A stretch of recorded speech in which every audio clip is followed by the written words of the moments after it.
My 8-month-old is making like these amazing noises right now. She's at this phase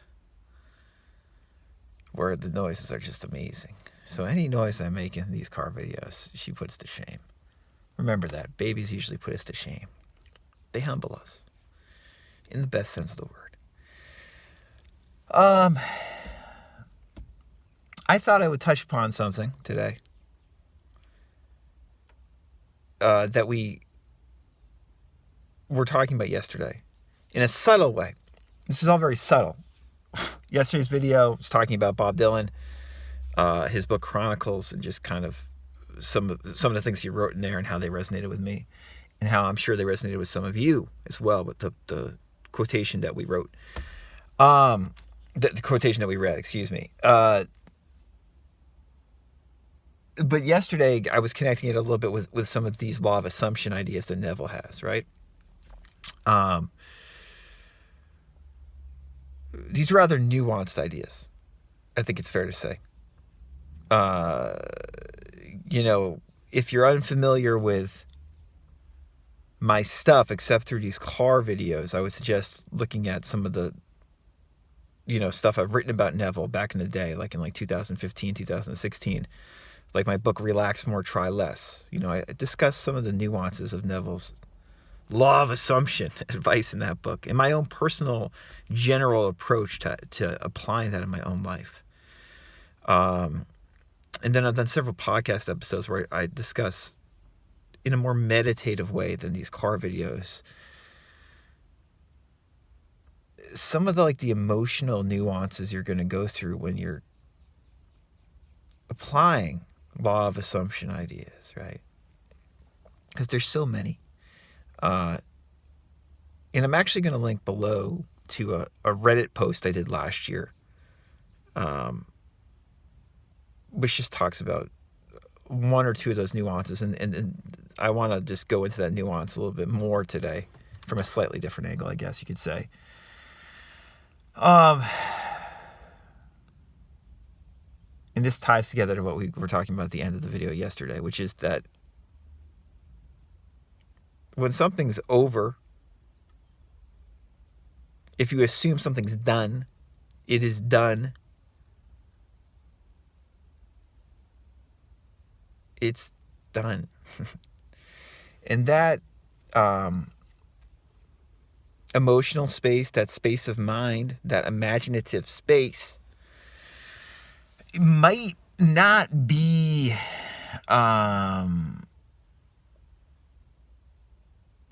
what you would expect it to be, especially once you get used to it. I talk a lot about how there's that great William Burroughs quote. He says, all pleasure is relief. In my interest in Neville, a lot of it, how I first got into his stuff and it really got into it, and still why it appeals to me so much, is the stress relief element, the stress management element. So that's my background more. It's like alternative stress management and spirituality, right? And when the wish has been fulfilled, as Neville says, right? When you have accomplished what you want, how you feel is not necessarily going to be ecstatic, especially once you have it for a while. You wanted that new job, and now you've gotten it, and you've gotten used to being in it. Are you going to continue to have this ecstatic feeling week after week, month after month, year after year? Probably not. Likewise, you wanted that specific person, right? And now you're in a relationship with them. Is that ecstasy going to remain in this just ecstatic high state the whole time? Probably not. Or, you had a health problem and you really wanted it solved and it resolved itself and now you're healthy again. Are you just going to stay in this ecstatic, I'm healthy state the whole time? Or are you just going to, that health just going to normalize? It's probably going to normalize. Any example I can think of, at least in my life and when I work with people, it normalizes. And that normalization is good. But it is done. It's finished.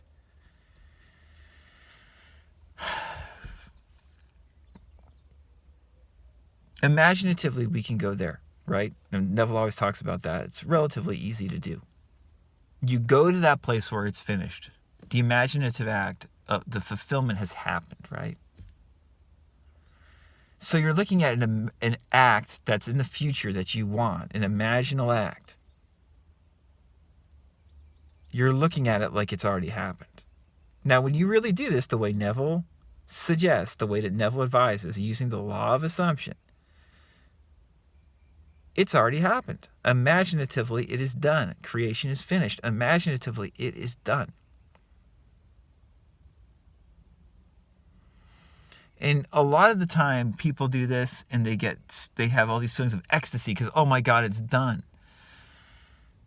But then there's also this element of relief, at least for a lot of us.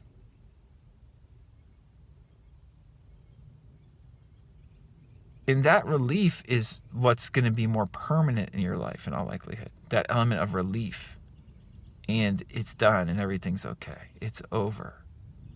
All pleasure is relief, right? There's contentment. There's peace. There's a deep acceptance. That is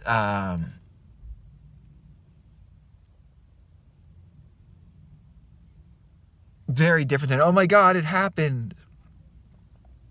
It's like, oh, you're so excited, that high, excitement, right?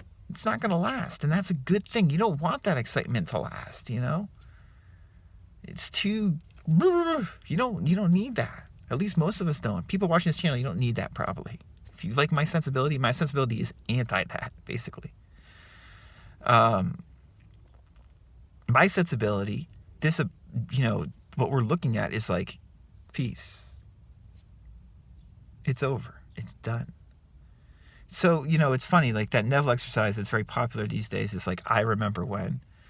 It's like, you wanted a new job and you imaginatively you think, oh, I have it now. Everything's perfect, right? But you say to a friend, I remember when I didn't have that new job and things were tough, and it's like, well, now I have it. It's all good. That's great. That works well for a lot of people.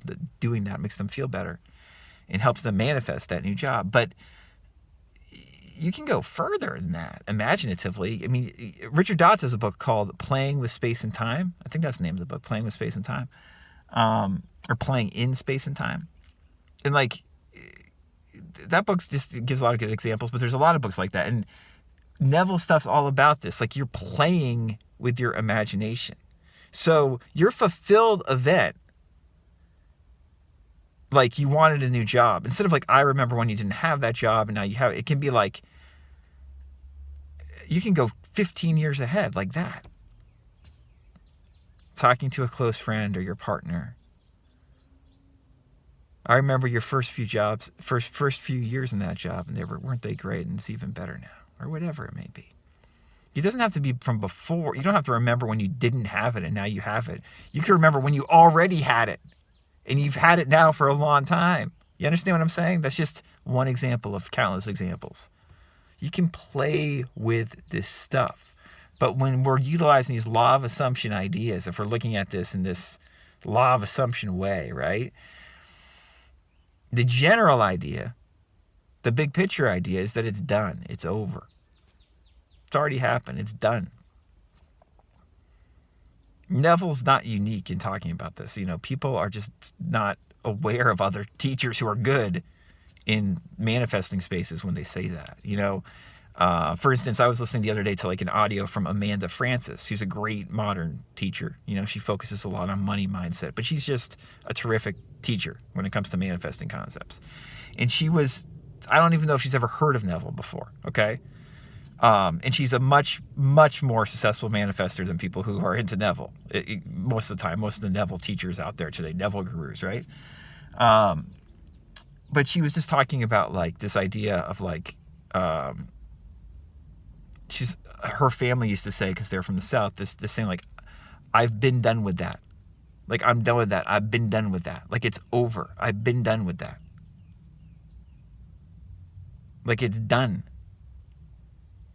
When something's done and it's over, it's like, yeah, it's done. It's not like, oh my God, I'm so excited, it's done. It's like, no, it's done. It's done. Move on. It's done. You know, Amanda was saying, you know, you might have to walk it out in your 3D, if you want to use a Neville term. No, you might have to walk it out, you know, in, you know, your human existence right now, but it's done. It's done. And you soak in that doneness of it's done. It's been done for a long time. It's always been done. All's good. Creation is finished. This should make sense what I'm talking about here. This isn't quite as far out as the end of yesterday's video. I've mentioned this before. I mean, I personally, Neville's advice, the specific techniques, like the techniques that we were going over in March, that he talks about in 5 lessons, I've never utilized those consistently. What I've always utilized consistently since I found Neville's approach back in 2014 is this big picture approach of it's done. Because I can relate to that. It's done. Imaginatively, I can get there very easily. It's over. It's all good. And if you assume it's over, it's all good, everything's always been good, your life smooths out, generally speaking. Doesn't mean you're not going to have bumps, but it means that things smooth out. And you can assume specific things in that headspace, imaginative, emotional space very easily. You know, oh, I want a new job. It's done. And you can use other LOA techniques, other manifesting techniques as well to help manifest that new job, but it's done. That's the big picture. It's done. It's already done. It's over. Emotionally, inwardly, imaginatively, I already feel it. And if I already feel it in such a way and feel in touch with it, it's done. And I can feel pretty damn sure that it's going to then express itself in my external world in some way sooner or later if I do that. But it doesn't matter because it's already done. It doesn't matter. It's already done. I feel that secure inwardly, imaginatively when I go there. It's done. And the more I tap into that doneness, the more likely and probably faster it's going to manifest externally. But it's done. It can be done right now because it is done right now. All right?